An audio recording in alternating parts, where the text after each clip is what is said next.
vrnili koroške dečke starim staršem. Ker jaz se zavedam, da stari starši imajo izredno pomembno vlogo. Imamo tudi društvo starih staršev. To se pravi, otroci so zavetništvo starim staršem.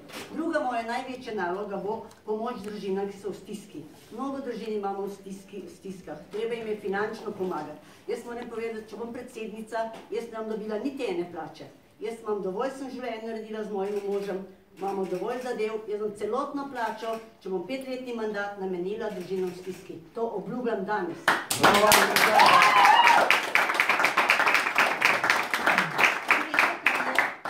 Zadevala, da mladi dobijo službe, da ne bodo hodili v tujino. Mi imamo ogromno sposobnega kadra in že v tujino. Mladi moramo zagotoviti delovna mesta in cenena stanovanja, za začetek majhna cenena stanovanja, kar ni noben problem državi zgraditi, ker imamo toliko denarja, da si mladi lahko ustvarijo družine, da se lahko odločajo za življenje. Mi imamo premalo otrok, mi moramo skrbeti za našo rodnost, da bo slovenski narod ostal zdrav, jeklen in uspešen. To so moje prve naloge.